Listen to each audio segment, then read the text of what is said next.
କାରଣ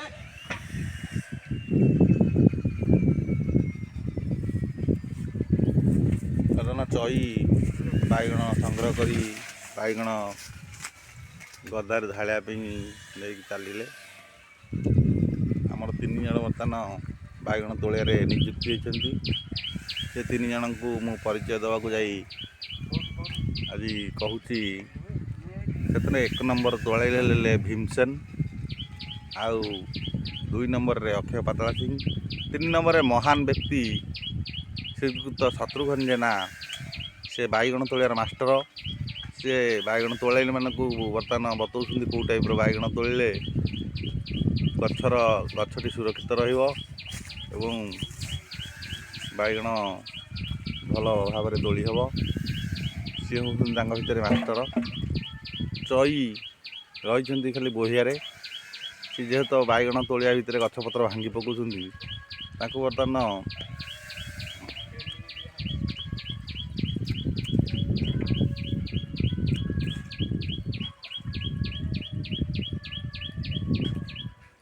ଆଜି ବହୁତ ପରିମାଣର ବାଇଗଣ ବାହାରୁଥିବା ସତ୍ତ୍ୱେ ଆଜି ଗୋଟେ ଅଟୋ ଲାଗିବାର ବ୍ୟବସ୍ଥା ହେଇଛି। ପ୍ରତ୍ୟେକ ଦିନ ପ୍ରାୟ ବାଇକରେ ଯାଉଥିଲା ହାରି। ଭୀମର ସଚେଷ୍ଟା ଫଳରେ ଆଜି ଯେଉଁ ବାଇଗଣ ବାହାରୁଛି ସେ ବାଇଗଣଟି ଅଟୋରେ ଯିବେ ଏବଂ ଭୀମସେନ ଅଟୋ ଆଗରେ ବସିକି ଯିବେ। ଆଉ ଆମର ଗୋଟେ ବାଇଗଣ ବାରି ପାଖରେ ଗୋଟେ ଆମ୍ବ ଗଛ ଅଛି। ସେ ଆମ୍ବ ବହୁତ ସ୍ୱାଦ। ସେ ଆମ୍ବଟି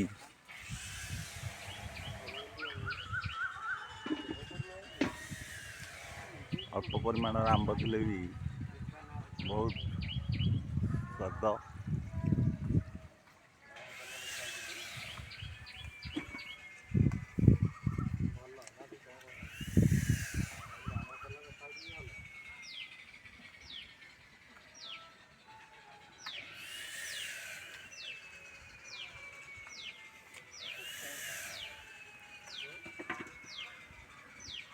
ଆମ ଚାଷୀ ଭାଇମାନେ ବର୍ତ୍ତମାନ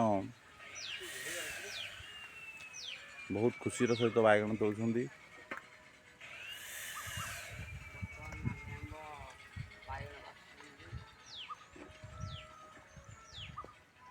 ଗୋଟେ ପଟ ବାରି ବାଇଗଣ ତୋଳା ସରିଲାଣି,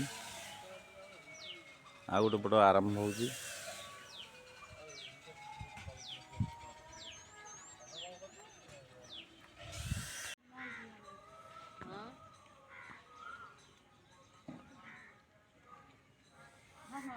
ବର୍ତ୍ତମାନ ଆମର ଶତ୍ରୁଘ୍ନ ଜେନା ନାମକ ଜଣେ ବ୍ୟକ୍ତି, ମହାନ ବ୍ୟକ୍ତି, ସେ ବାଇଗଣ ବୋଝଟିକି ମୁଣ୍ଡେଇକି ଧରି ଆସୁଛନ୍ତି। ବାଇଗଣ ଗଦାରେ ବାଇଗଣ ଟିକେ ଢାଳି ପୁଣି ପୁନର୍ବାର ଯିବେ ଆଉ ଥରେ ବାଇଗଣ ସଂଗ୍ରହ କରିବା ପାଇଁ। ବୁଝିଲେ ନା? ବର୍ତ୍ତମାନ ସେ ଧୀର ସୁସ୍ଥ ଭାବରେ ବାଇଗଣଟିକି ତୋଳି ଗଦାରେ ଅଜାଡ଼ୁଛନ୍ତି।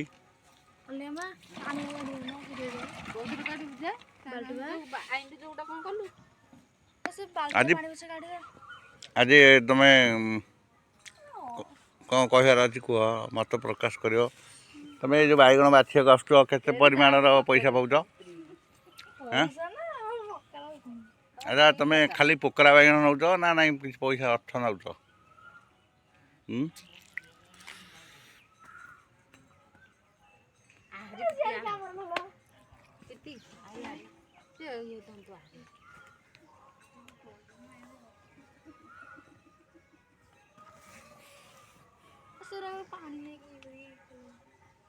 ଆଉ ନାହିଁ ତମର ଇଏ ଯେଉଁ ପାଣି ଢାଳିବ ଖାଲି କୁତରା ମୁତରା ହେଇଯାଇଛି।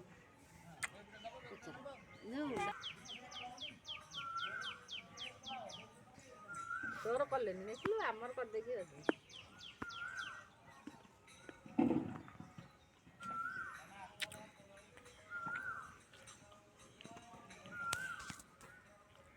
ଆଚ୍ଛା, ଭୀମ ବାବୁ ବର୍ତ୍ତମାନ ବାଇଗଣ ତୋଳିବାରେ ବର୍ତ୍ତମାନ ନିୟୋଜିତ ହୋଇଛନ୍ତି। ବର୍ତ୍ତମାନ ଗଦିଆ ହେଇଛି ଏଠି, ଆଉ 2 ଜଣ ବଛାଳି ଆମର ବାଛୁଛନ୍ତି, ଆଉ ଜଣେ ଶତ୍ରୁଘ୍ନ ଜେନା ନାମକ ବ୍ୟକ୍ତି, ମହାନ ବ୍ୟକ୍ତି, ସେ ବାଇଗଣ ବର୍ତ୍ତମାନ ମୁଣ୍ଡେଇକିରି ଆଣୁଛନ୍ତି ଗଦା କରିବା ପାଇଁ। ଆଉ 3 ଜଣ ଲୋକ ବାଇଗଣ ତୋଳୁଛନ୍ତି। ତାଙ୍କ ଭିତରେ ଜଣେ ହେଲେ ଅକ୍ଷୟ ପାତାଳା ସିଂ, ଆଉ ଜଣେ ହେଲେ କ'ଣ ଭୀମସେନ ପାତାଳା ସିଂ, ଆଉ ଜଣେ ଭାଗୀରଥୀ ସାମନ୍ତରା। ସିଏ ବର୍ତ୍ତମାନ ତୋଳିବାରେ ବ୍ୟସ୍ତ ରହିଛନ୍ତି। ସିଏ ଆଉ ଆମ ଆଡ଼େ ଅନଉନାହାନ୍ତି। ସେ ବାଇଗଣ ତୋଳିବାରେ ବ୍ୟସ୍ତ। ଭୀମ ବହୁତ ପରିମାଣର ବାଇଗଣ ତୋଳି ଆଜି ରେକର୍ଡ଼ କରୁଛି। ଇଏ ବର୍ତ୍ତମାନ ଆସିଗଲେ ଆମର ଶତ୍ରୁଘ୍ନ ଜେନା। ସେ ବାଇଗଣ ବୋଝ ଟେକି ମୁଣ୍ଡେଇ ଧୀରେ ଧୀରେ ଆସୁଛନ୍ତି। ନାଇଁ, ସେ ବି କୁହାହେଇଛି ଜଣେ ଆମର କଣ୍ଠଶିଳ୍ପୀ ସେ ବାଇଗଣ ବଛାରେ ନିଯୁକ୍ତି ହେଇଛନ୍ତି। ନାଇଁ, ବର୍ତ୍ତମାନ ବାଇଗଣ ବଗିଚାରେ ବାଇଗଣ ଭରପୁର। ବାଇଗଣ ଭଲ ମନ୍ଦ ଉଭୟ ବଛା ହେଉଛି। ପୋକରା କ'ଣ ଅଲଗା ରଖୁଛନ୍ତି। ଆଉ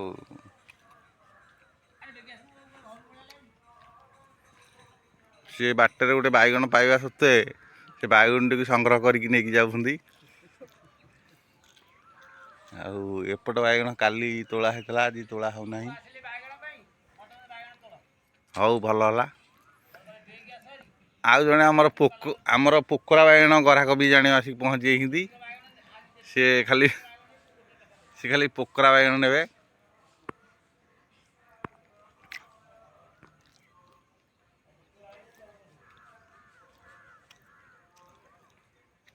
ବର୍ତ୍ତମାନ ଭୀମ ଆମର ବାଇଗଣ ତୋଳିବାରେ ଭାରି ବ୍ୟସ୍ତ ରହିଛି।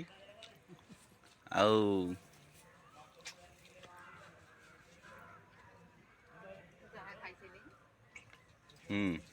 ତମେ ପିଅ କି?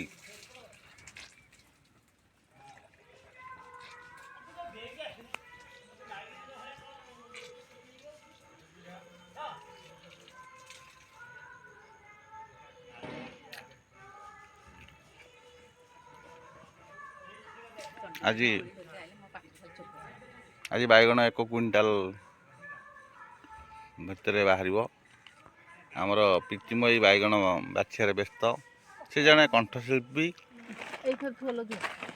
ଆଉ ଇଏ ଆମ ଆସୁଛନ୍ତି ଆମ୍ବ ବାଇଗଣ ତୋଳିବାକୁ। ତାଙ୍କ ନାଁ, ତମ ନାଁ କ'ଣ?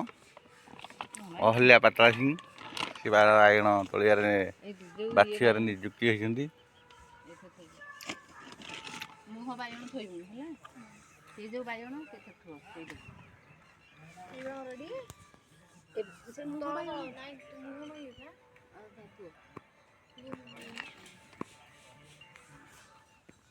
କୋଦାଲୁ ଗୋଟେ ଶୀତ କରୁଛନ୍ତି। କେତେ କ'ଣ ପିଡ଼ିଆ କରିବା ତା ମା ତ ନାହିଁ। ଏଇ ଯେ ପଚରାଟା ନୁହଁ, ଏଇଟା ଲାଗିଛି।